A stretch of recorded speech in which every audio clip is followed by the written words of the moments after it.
have some lighter moments in my talk. We started with a prayer and with the heaviness that we're all feeling, but I'm just delighted that you're here. I mean, I'm sure you're delighted to be here and to be with Diane, who has so generously supported this program.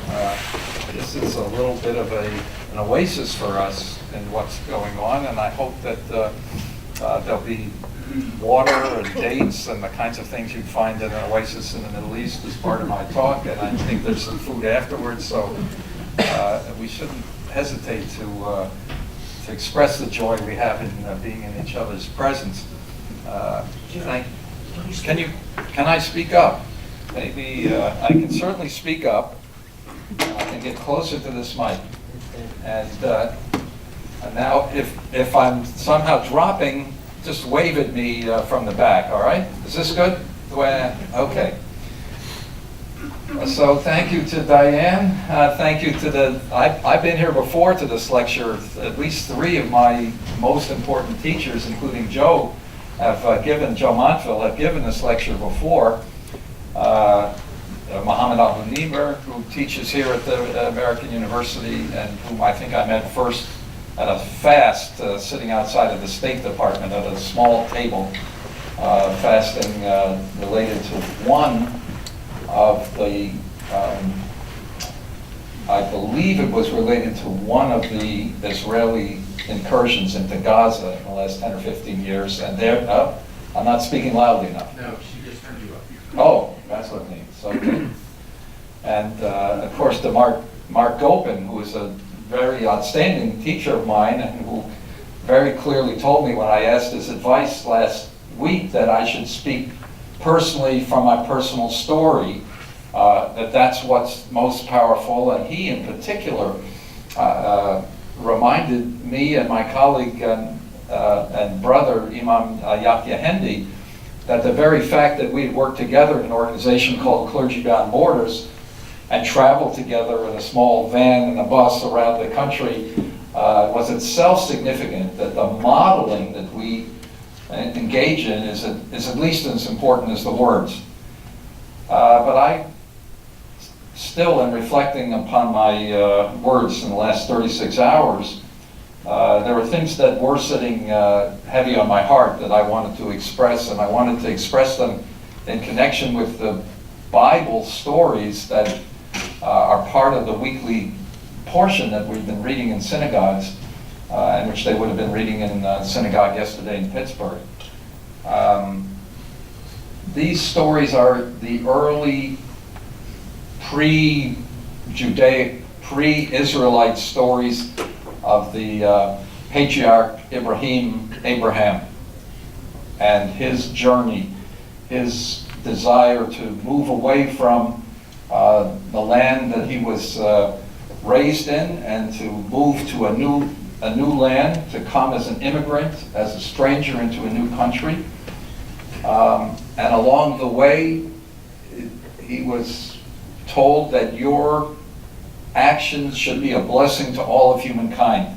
In you and your family, all of humanity will be blessed. While he was in that land, in the portion that was read would have been read in that synagogue in Pittsburgh, is the story of Lot, the nephew of Abraham, who was separated from Abraham and moved to the area of Sodom and Gomorrah. There, three angels, prior to that, this will come back in what I want to say later. I better take my watch out and look at it occasionally, because I'm now in the preaching part of what I was going to say. Abraham and Sarah in the biblical account have the opportunity to express a value that is in common with all peoples of the Middle East then and now, which is radical hospitality. They had three guests who appeared to them as human beings, as men, but from the context of the text are actually angels. We don't have their names. After the story, is the story of Abraham and Lot, and only two of them end up going to visit Lot in Sodom, and he, being a true relative of Abraham, welcomes them in, even though he doesn't know who they are, and this gets him in trouble with his neighbors. If you want to know what a sodomite is in the understanding from the biblical terminology, it's somebody who doesn't care about the poor and doesn't welcome the immigrant. That's a sodomite. So when Lot shows his true character and welcomes these people in, the people of the town are disgusted that you would bring in these dirty wayfarers, we don't know who they are, and they threaten Lot with worse than whatever they would do to those two men or angels. What happened in Pittsburgh happened at a synagogue that was commemorating like 350 synagogues around the country, a weekend devoted to immigration, sponsored by an organization called HIAS, Hebrew Immigrant Aid Society. If you followed the news closely, you would have seen that the fellow who killed 11 people in that synagogue was texting about this organization HIAS and its work to bring in immigrants. That organization and its chapters in Pittsburgh have been welcoming in most recent times immigrants from the Congo, because our country is not allowing in immigrants from Syria and other places that they have been set up to welcome in Pittsburgh.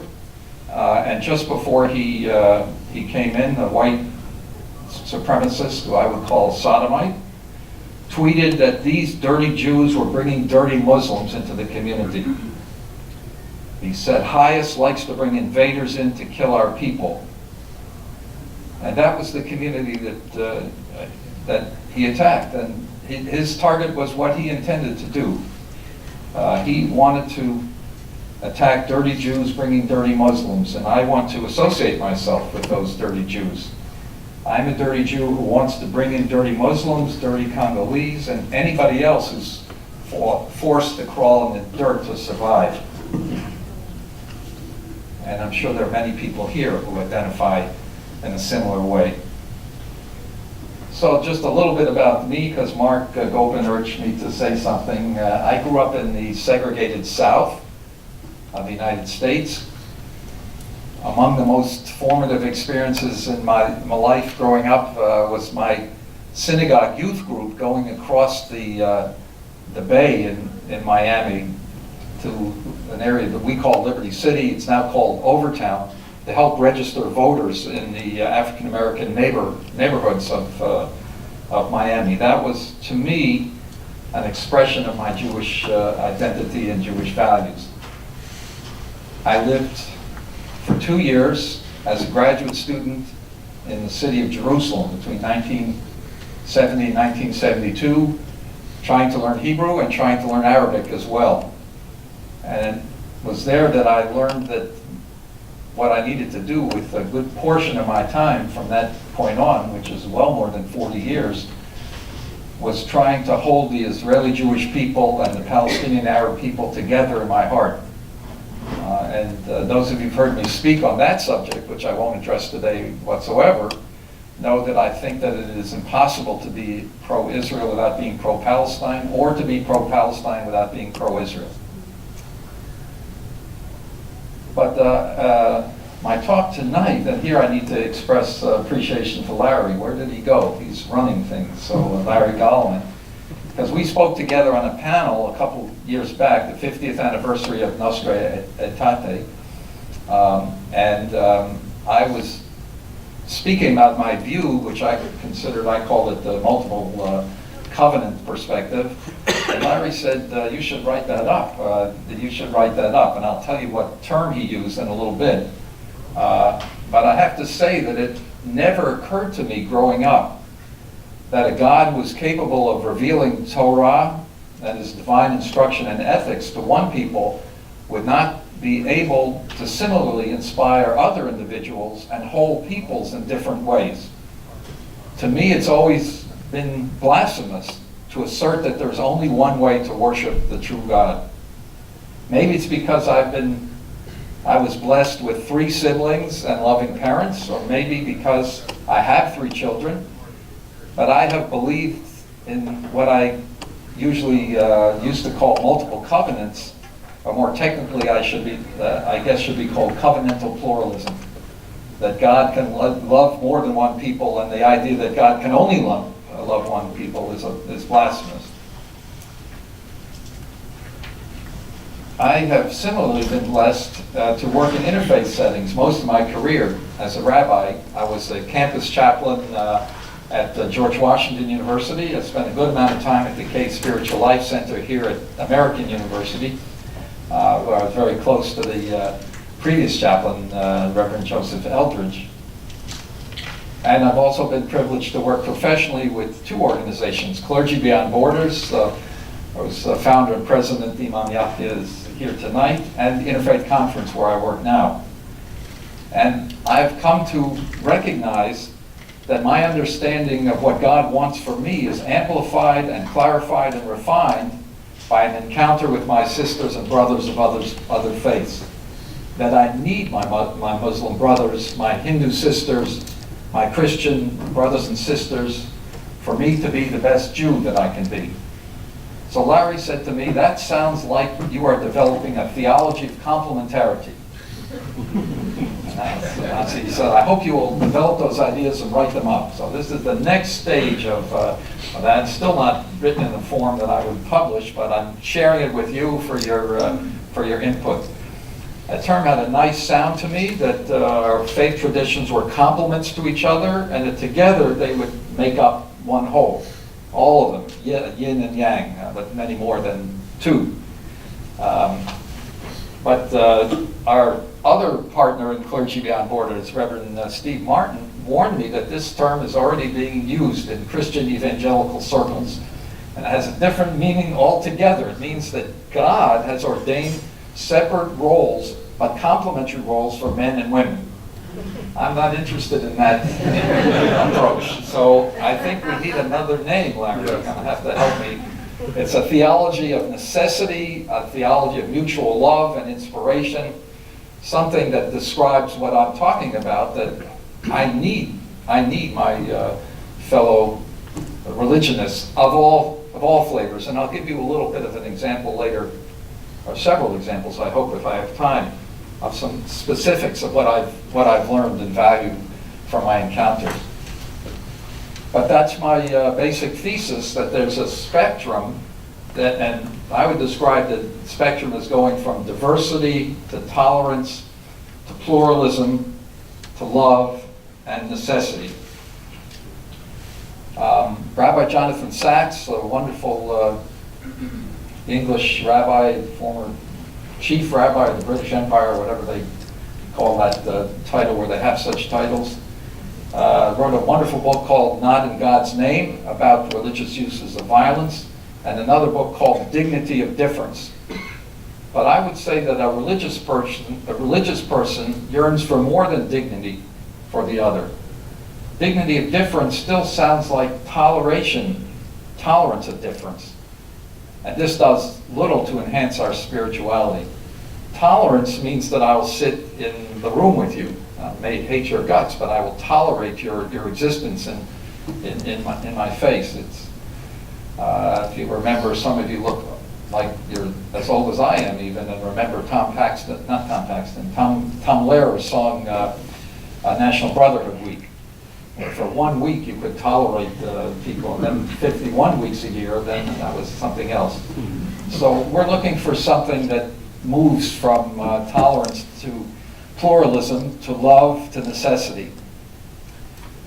So I think we can move to something beyond the dignity of difference. I picked up a term that I liked very much from Rabbi Eugene Korn, who's an Orthodox rabbi by training, who lives in Israel, and he calls it sanctity of difference. That's something that we noticed early on when we were forming, Imam Yahya and I, forming Clergy Beyond Borders. People would introduce us and say, they're from Clergy Without Borders. But we didn't use that term specifically because we wanted to say that those borders are holy and important and God-given. But we can go beyond them. If borders go like this at a national border, you can, if you sit around the table and gather together, you can turn the border into a table like the ones we're sitting around tonight. Just turn it over, sit around, exercise that radical hospitality, that invitation to the meal, which is so much a part of the Christian scriptures. So we intuited the idea of the sanctity of difference, not the dignity of difference. I want to divide my presentation into 4 parts. That was all introduction, so that doesn't count. The 4 parts are 2 contemporary versions of the sanctity of difference, Krister Stendahl's Holy Envy, and the second, covenantal pluralism.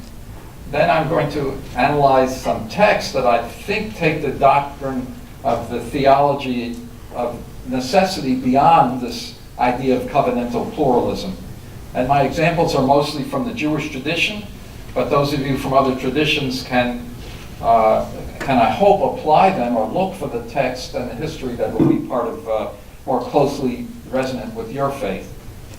The third thing, I do have some examples of personal encounters with other faiths that I think may illustrate the point. And finally, I want to look at our ultimate goals and aspirations, because if we don't have ultimate goals and aspirations, we won't be able to do this work well on a day-to-day basis. So Krister Stendahl, who most of you would recognize, the former longtime dean of the Harvard Divinity School and the Bishop of Stockholm, frequently spoke about 3 elements of dialogue, interfaith dialogue. First one, when you're trying to understand another religion, you should ask the adherents of that religion and not its enemies. If you do this, it will prevent you, he said, from causing someone to violate the commandment of do not bear false witness. So you should not be you need to hear directly from those to whom you are encountering. I have a corollary about that. Don't speak about another faith without imagining a person of that faith in front of you. Here's the story I'm going to tell that happened to me at an unnamed Protestant judicatory meeting in the Washington area. At least one person was there. I had said thank you for their support of the Interfaith Conference. They were having a discussion about how to do the best kind of outreach to people who are not part of that church. They wouldn't do it from within because the people they want to reach are in coffee houses, or they're not in the churches. So, and the guy who's motivating this approach says, I'll give you an example. Jesus would preach outside. He wouldn't go to the temple because there he would meet Satan. So that was not a good thing to say while I was there, and it shouldn't have been said even if I wasn't there. I mean, it's not. I recognize the sentiment from the New Testament. He was making a valid point that the people you want to reach are not necessarily churched, so as they say. But it was an interesting thing, and I would say, and I've seen it in my own community more than any other, because I live in my own community. Don't speak about another faith unless you can imagine that there's a person of that faith sitting right in front of you listening to what you're saying. So Krister Stendahl's second point, don't compare your best to their worst. One faith to another. This implies that there is a best and a worst of our faith, which is an intriguing idea and a challenge to each of us. But it's a challenge I can't imagine there is anybody in the room who doesn't recognize the validity of that challenge. This is part of what our job is as religious leaders, to heal the heart of our own faith, to heal the heart of Judaism, to heal the heart of Islam, to heal the heart of Christianity. that these are imperfect ways of approaching the one God. I have a corollary to that too from Rabbi Yitz Greenberg. He said it in terms of different movements in Judaism, so he said it in an internal way, but I'll apply it. He said, I don't care what branch of Judaism you are part of, as long as you are embarrassed by it. So, he's an Orthodox rabbi, by the way. But I think that's the same sort of thing. I don't care what religious faith you are part of, as long as you are embarrassed by at least part of it. You understand that these are human attempts to express what God wants us to do. The third point that Krister Stendahl made was leave room for holy envy. By this, of course, he meant that you should be willing to recognize elements in other faiths and traditions that you admire and actually wish that they could in some way be reflected in your own tradition and faith. So, had I not gone on too long in my introduction, I would have stopped now and asked you to think about what it is that you envy about another faith and share it with your neighbor. So you just have to save that and think about doing that, and if not here, at some other point. Now the other expression of this, the more technical definition, is covenantal pluralism. And here I came across recently a piece by Chris Seipel, who many of you would know as a practitioner of conflict resolution and particularly interested in interfaith approaches to international conflict resolution. And he describes covenantal pluralism as moving beyond mere diversity, beyond living side by side without engaging one another, to a mutual pledge to engage, respect, and protect each other, without necessarily leading moral equivalency to the other's beliefs or behavior. So that doesn't imply, that dialogue does not imply moral equivalence. Covenantal pluralism does not seek to assimilate minority beliefs and behaviors to make people, their adherents, look like the majority, but to integrate them as contributing ingredients to the common good, as fellow citizens. The result is more stability because minority faiths and/or ethnic groups see themselves as part of the country's common story, and thus feel like equal and contributing citizens to their country's common good. You probably know, I'm sure you've engaged in interfaith dialogue and common work with other faith communities. The bottom line conventional approach to interfaith cooperation is to seek common ground in common values. So we care about human rights, or we care about working together on behalf of the poor, or in supporting the immigrant or the stranger. To look for ways, but we don't try to really understand each other's beliefs and our feelings and our theology. I'm looking for something more than that, as you can tell. I do think there's a beautiful expression of that in my tradition. Israel Salanter was a 19th century rabbi, said, "My spiritual needs are my fellow human beings' material needs." So that's an important statement in today's world. My spiritual needs are my fellow human beings' material needs. And that's in common with all of the faiths who are represented in this room, and certainly in the Interfaith Conference, and any faith that I've ever come across. But there are some specific resources for pluralism in our traditions and in the text, and I want to refer to them. I hope I don't steal from my brother Imam Yakia, who's heard me speak on this subject at least 100 times and could give this portion of my talk. But when I speak in any interfaith setting, my favorite text to use in terms of covenantal pluralism and really necessity is a text from the Quran. The Quran makes clear that if God wanted you to be of one faith and one religion, God could have created that scenario. But there was a purpose. There was a purpose for you being created differently. And that purpose is that God wanted you to compete in doing good in the world. There are various translations and understanding of the text, and I see many Muslim scholars in the room. But I see that as an interesting image of sort of the Super Bowl, or a more universal World Cup of trying to do good in the world, trying to improve the world. And we're all supposed to compete. One of us can't do it all, but we're supposed to compete. But who will judge the best? That's in the next world. God will judge. God will judge. On Judgment Day, the Baha'is will get an 87, and the Zoroastrians will get an 86, and you'll get an 85.3. But the reason God wanted us to be separate, or created us separate, is to do justice in the world, and to do it in a comparative fashion, so we can see how our brother Muslim sister Christians do the work of improving the world. The Hebrew Bible, which came many centuries before the revelation of the Quran, doesn't have a very clear theology of purposes for faiths other than Judaism, although I think there was a tremendous influence of Zoroastrianism upon the Hebrew Bible.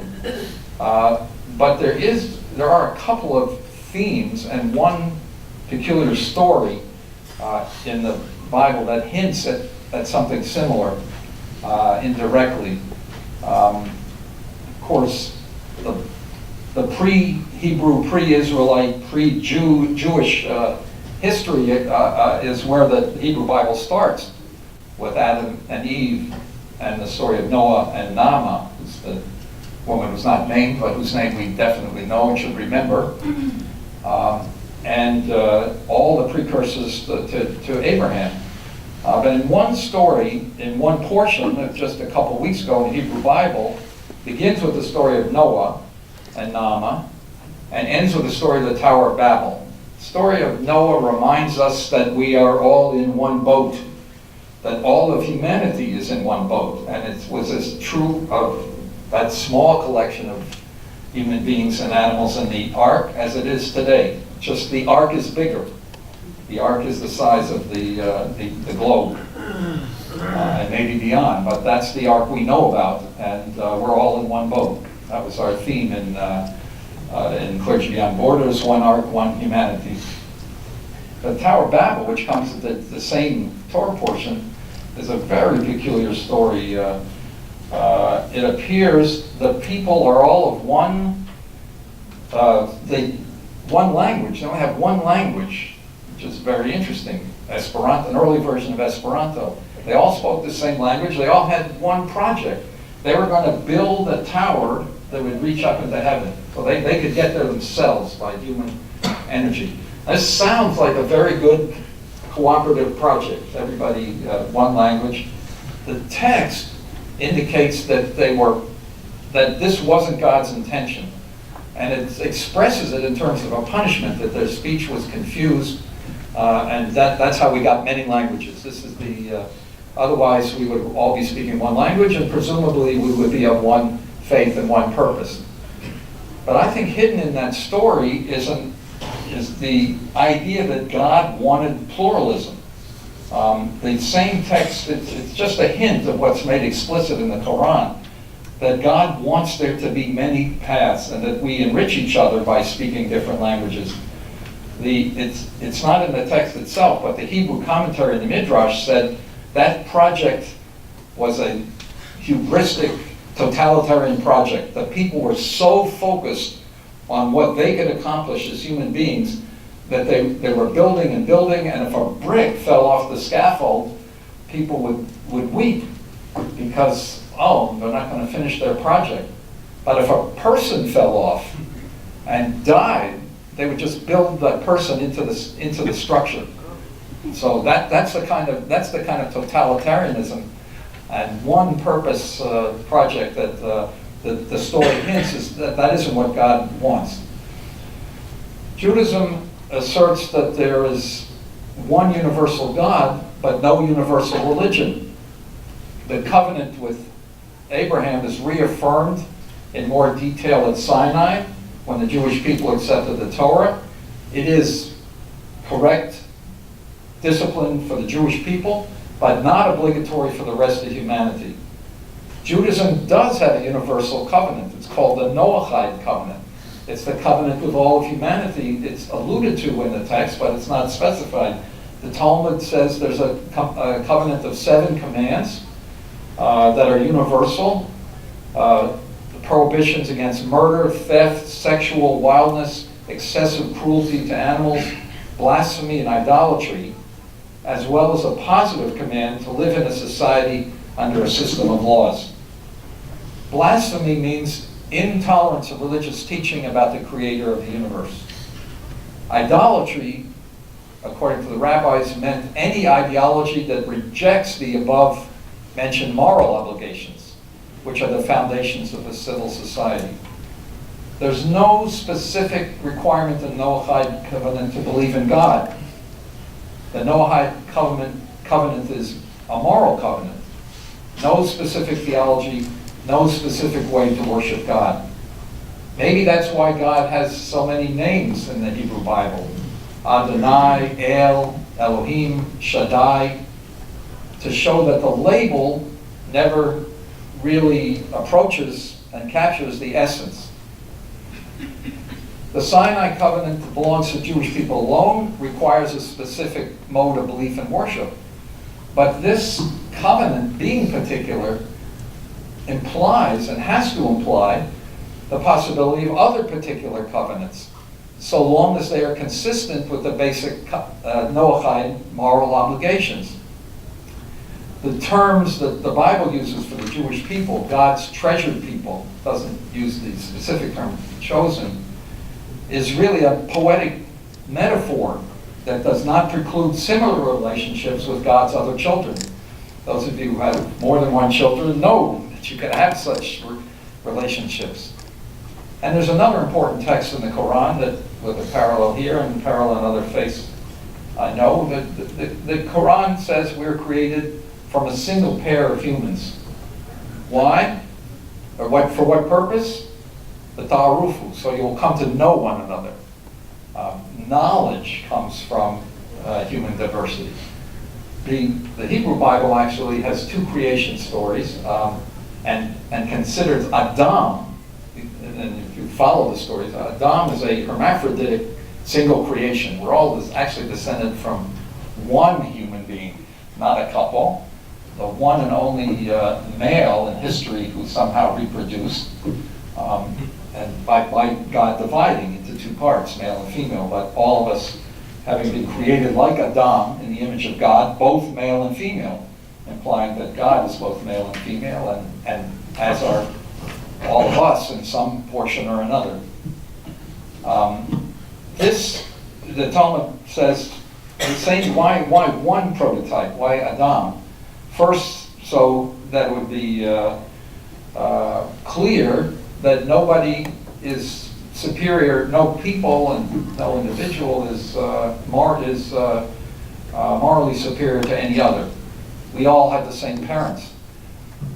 That one person is the moral equivalent of all of humanity. And to teach the greatness of God, when human beings engage in production from one template, the Adam, all the creations are the same. If we mint a coin, that's the image in the Talmud, we mint a nickel, they all look the same when they come out of the same mint. But God, even identical twins, have different fingerprints. I mean, God uses the same mold, and we are all created differently. Human difference testifies to God's glory, and a religious person celebrates human diversity. From this covenantal pluralism, there are 2 important consequences. Spiritual humility, believing that only you or only your faith has the truth, is not only dangerous but arrogant. It breeds hubris and egotism. Recognizing the legitimacy of someone with a different theology and a different faith helps us to recognize our finitude and our fallibility, reminding us that we are limited creatures in God's world. Our hubris undermines the consciousness of standing before God, and encountering the other provides a constant check on this temptation. And secondly, legitimizing different theological conceptions multiplies the possibilities for discovering God in our lives. If only those in my covenant have God's truth, then only my co-religionists reflect divinity. When we grant religious validity to all moral faiths, we can find the image of God in all religiously sincere people. Pluralism maximizes the potential for religious blessing in our experience with all people, for they are all God's beloved children. This is essential for moving from dignity of difference to sacredness of difference. Those of you who studied the French philosopher Emmanuel Levinas know a central tenet of his faith, his philosophy, is based on the face of the other. He sees the face of the other, literally, as the trace of the infinite. He wrote in Alterity and Transcendence, "I have always described the face of the neighbor as the bearer of a command, imposing upon me with respect to the other a non-transferable responsibility." Where do we see this in the Hebrew Bible? The face of the other. Where are my theology scholars? But one clear text is in the reconciliation of Jacob and Esau, who become alienated brothers, who become alienated, and Jacob is returning with his 2 wives and many children, and he's afraid because of what has happened in the family, and he divides his community up in case only half of them will escape. And he goes to meet his brother who's coming, Esau, who's coming with looks like a small army. And Esau meets him and says, "Seeing your face is like seeing the face of God." That's the expression. So that's what we need to see in people who we think are our enemies and adversaries. We need to see the face of God. The Ark of Brotherhood in the Hebrew Bible is a very interesting one. I'll go with this quickly. You'll remember it and think about it a little bit. The first brothers are Cain and Abel, and one murders the other, and asks the question, "Am I my brother's keeper?" The answer, of course, we say is yes. Then we see 2 brothers as we move to the Israelite story of Isaac and Ishmael, who would need to be separated in order, at least as Sarah's wisdom, in order to reconcile. In order to grow separately, they need to separate. In order to come together, the text does have them coming together, and even the rabbinic midrash says, following the Jewish story in the Torah, that Isaac brings Abraham back to Keturah, who is Hagar.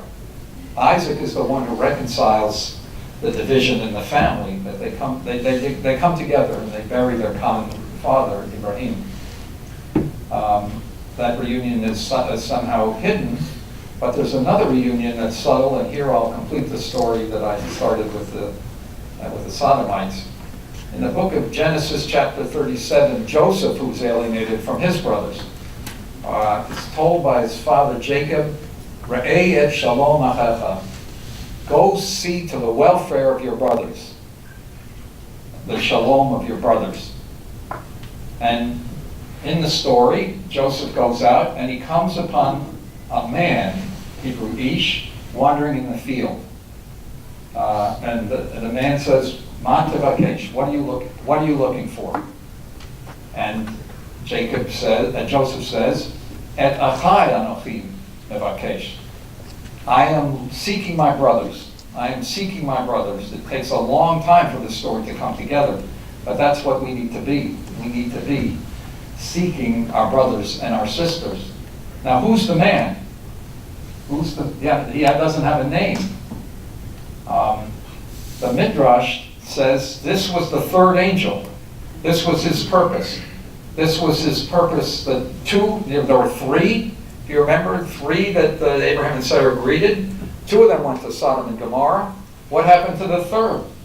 The 3rd, because these were angels who appeared in the guise of human beings, so the 3rd was waiting for this time in history when he would meet a man alienated from his brothers, and teach him that he needs to seek his brothers. He needs to seek his brother's welfare. He is the angel Jibril, perhaps. The angel who held Muhammad, peace be upon him, close and helped him understand and hear what God wanted from Muhammad. He is perhaps the angel Moroni, who held and spoke to Joseph Smith. He is someone who is waiting probably for each of us in the room, but has appeared throughout history and not just one time, that man wandering in the field. So let me finish by giving you some specific examples. What does a Jew learn from the Muslim prayer line? And what does a Jew and a non-Muslim learn from the beautiful, frequently expressed concept of inshallah? So I wasn't sure that I would be permitted to be to take a spot in the prayer line. I just didn't know, and I'm not sure that every Muslim feels the same way. My brother Yakio, when we were returning from Baltimore once, he'd gotten an award from the FBI field office in Baltimore, and we came to his mosque then in Frederick, and he invited me to join the prayer line, and I did. And it was a most amazing prayer experience that I've been able to enjoy a handful of times since. The most amazing thing about it is the fact that you are one body, that you are to touch the person next to you. That's part of the prayer line. The prayer line has to be totally straight. Nobody's in front. There's no hierarchy in the prayer line. There's only humanity joined together. And I understand from my sisters the same is true on in the women's section of the mosque. So that is a powerful prayer practice, and has taught me a great deal. I had a similar experience at an African American church on the east of the river recently. Not quite the same, but many churches, they give the peace of God and they turn around and greet everybody. In this church, it's Allen Chapel, African Methodist Episcopal Church. They extended the peace of God to a hug to absolutely everybody who's there. I mean, there's physical connection with everybody who's there. It probably took 20, 30 minutes for everybody to hug each other, but that was part of the worship, and to me that's the same thing. That was very powerful. Concept of inshallah, my brother, our other partner, Steve Martin, evangelical Protestant, love to hear us all say inshallah, that everything is it only happens, if it's in the future, then it only happens if God wills it. That sense of contingency, deeply expressed. Now, of course, it can be used by parents and their children to mean something slightly different, as not so definite, but the spiritual meaning of it is very powerful for me. In my work with Imam Yahya, we had a young Muslim assistant, and I described all these things to him, and he knows I have dietary laws and things that I don't eat. And I described praying in the line. He said, "Well, you sound like you're a Muslim. What makes you not a Muslim?" And I thought to myself, and I said to him, "I'm a small M Muslim." That's the concept. It just occurred to me. And I think I'd like to be a small B Buddhist and a small Z Zoroastrian, and I recommend this. That's sort of the bottom line in my remarks. What do I learn from the Buddhist Hindu greeting that you've all seen? This sort of bowing and holding your hands together. What does that mean? Now, I heard it incorrectly as I bow to the image of God that's in you. But that's because I'm thinking from a Jewish perspective. It's not I bow to the image of God that's in you. I bow to the God that is in you. God, I see God in you, not the image of God. When I bow to God who is within you. That's what this gesture means. That's a beautiful teaching. I recently encountered a wonderful teacher of mine, Art Green, last week, and we were at a memorial service for a mutual friend. And when I see Art, who's a great teacher, it brings me great joy to see him. So Art said to me, when there were 50, 60 people, we were having this reunion, he said, wow, whenever I see you have this beautiful smile on your face. I said, Art, that's because I see you. When you only see me when I see you. So that's part of this, I think, bowing to the part of God that we see in another human being. Third example, several of you here I know are connected to the Christian tradition. That's one of two of my most powerful teachers, Christian ministers at this table. I know there may be two others who I don't know. The spontaneous ability to pray, to look inside, is something that's missing from the genetics of a Jewish person. To be able to pray spontaneously, to lead if Larry had asked me on the spot when I came in here to pray whatever was on my heart in front of you, it's not something that comes naturally, because I've been conditioned to, what is the right blessing to say? What does God want you to say when you eat this kind of food, when you see that kind of rainbow, when you recover from this kind of accident? What's the right blessing? You've got to figure out what the right blessing to say.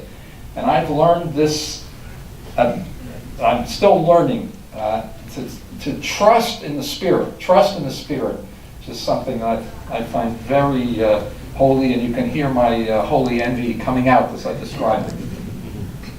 From indigenous faiths, I learned to trust one story of the two stories in the creation account in Genesis. It says in one of them, Pru Urvu Malu Haaretz V'Kivshuha, Urudu. Be fertile and increase, fill the earth, conquer it, and have sovereignty over the animal kingdom. It says in one text in Genesis, but there's another one that says, La'avda u'lashonra, speaking about the earth, which sometimes is translated as to till and to tend, but it really means to worship and protect. So those indigenous communities that have that kind of relationship to the earth, to the land where they are, to worship it, to connect with it, that's a powerful teaching, because human beings have had this idea of dominion over nature for a very long time. And many environmentalists blame what they call the Jewish and Christian traditions for having such a text. But we have that other text. We just need the influence of our indigenous faiths, who understand that much more clearly than we do. We've forgotten it. I want to quote from my favorite book title at least once before I conclude. Rabbi Brad Hirschfield wrote a book called You Don't Have to Be Wrong for Me to Be Right. And he says in there, he's talking about so-called polytheistic and even, I would say, pagan faiths, and perhaps some indigenous traditions. He says they get a bad rap when we monotheists assume that they think there are many little gods. Instead, they know that whenever we talk about God, we are always talking about God as understood by us. So why not name all those understandings? Why not acknowledge the sacredness of every manifestation of spiritual presence in the world? So that's what those faiths are trying to express when they have what sometimes appear to us to be many gods. So these are 5 examples, and I leave space for you to share during the reception examples that you may have. Finally, a word about ultimate goals. If we don't have a vision of end times, what we want in the future, then we don't know what path we should be following.